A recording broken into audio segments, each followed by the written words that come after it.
මම බෙන්තර ප්‍රදේශයෙන් මම ඉතිසලා රැකියාවන් කීපයක්ම කරලා තියෙනවා එළවල අවසානයේ පස්සේ රැකියාව මම හිතන්නේ 17ක් 18ක් විතර කරලා තියෙනවා මොකද මට ඒක රැකියාවක ඉන්න බෑ මම රට කියලා තමයි වැඩිම කාලයක් ඉදී මගේ ජීවිතේ තිබ්බ ලොකුම ප්‍රශ්නේ තමයි මේ කිසිම ඉවරයක් නෑ ලොකු පීඩනයක් තියෙන කොයි එකවත් මේ හරියට මේ කියන්නේ දැන් අපේ ගෙදර ගත්තොත් එහෙම මම දැන් අම්මට එහෙම අම්මා දුක් වෙනවට මම කැමති නැහැ. ඉතින් මම කරන්නේ දැන් මම වැඩ නොකර හිටියොත් අම්මා දුක් වෙනවා මම වැඩ කරන්නේ නැහැ කියලා.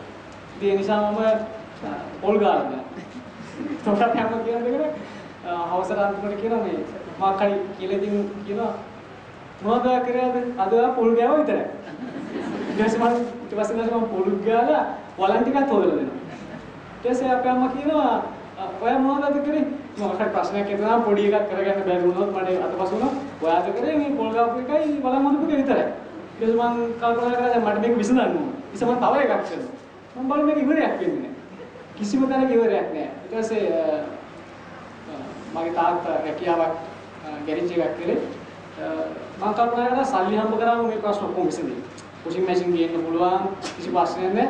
ඊට පස්සේ මම පොඩි උත්සාහ දාලා රට ගිහිල්ලා මම සල්ලි හම්බ කරා. ඒ ලොකු මුදලක් දැන් මගේ account එකේ තියෙනවා. මම ඇමරිකන් කම්පැනි එකක වැඩ කරේ. ඒතර ප්‍රශ්නේ නැහැ. උන්ට සල්ලි වලට මේ ප්‍රශ්න විසඳන්නේ. ඉතින් මට පාරක් තිබුණේ ඉතින් වෙන කරන්න දෙයක් නැහැ. රැකියාවට යනවා. රැකියාව කරාට මට තේරෙනවා මොකක් හරි මේකේ ප්‍රශ්නයක් තියෙනවා. මේ යන රටාවේ ප්‍රශ්නයක් තියෙනවා. අම්මලා කියනවා කසාද බඳින්න කියලා. ඉතින් මම කසාද බඳින්න ඉඳි තමයි අහන වෙන්න ආවේ.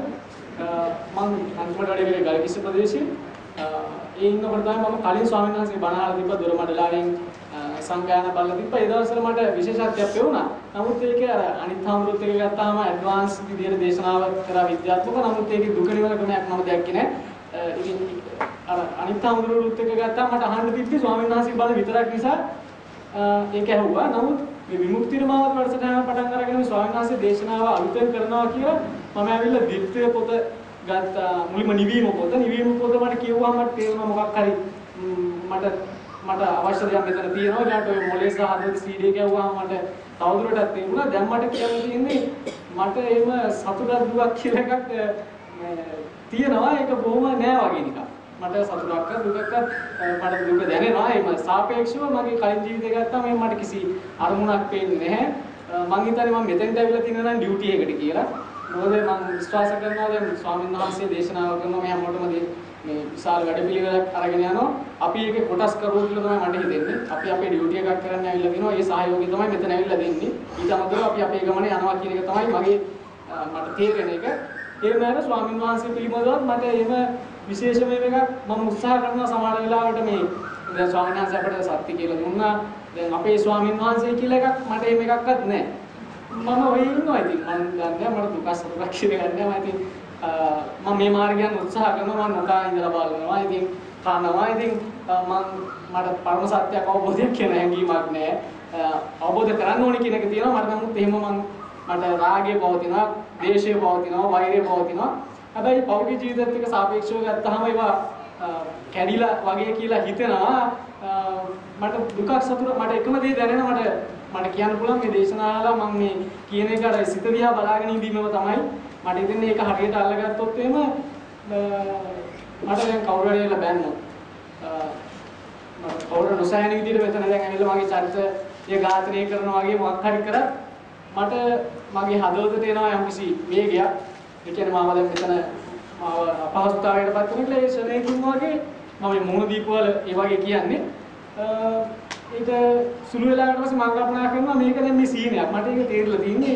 මේක වැඩක් නෑ මේකට දැන් අපි කොච්චර දුක් වුණත් නැතත් වෙන්නේ මේ සිද්ධි ටික තමයි ඉතින් වෙනසක් නෑ ඉතින් ඒ විදිහට තමයි කාලය ගත වෙන්නේ මට තේරෙන්නේ මොකද්ද මට තේරෙන්නේ කියන එක මට තේරෙන්නේ එකම දේ මම ওই දුකකුත් නෑ මට එහෙම සතුටක් කියලා 아무තු ඒකුත් නෑ මට මට අදහසක් තියෙනවා මේ නිර්වාණය කොමාරි මම මේ කියන ටාගට් එකට යනවා කියන එක තමයි තියෙන්නේ. ඒකට මට හැබැයි කරන්න විශේෂ දෙයක් වෙන්නේ නැහැ. එකම දේ මම සිත දිහා බලාගෙන ඉන්නවා.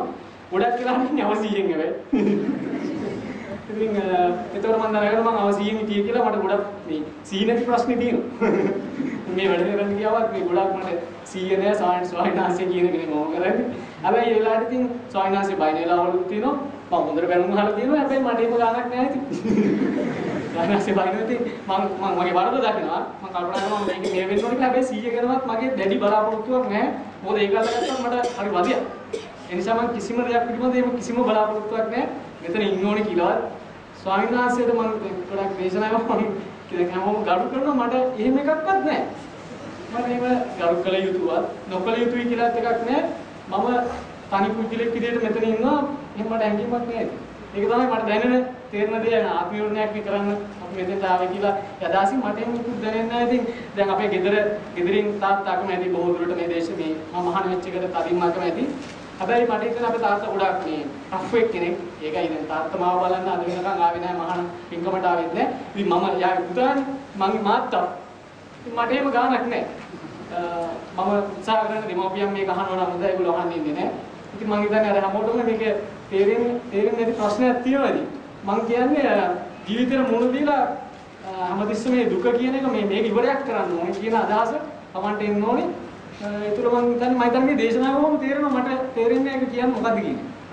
එච්චරයි මට කියන්නේ.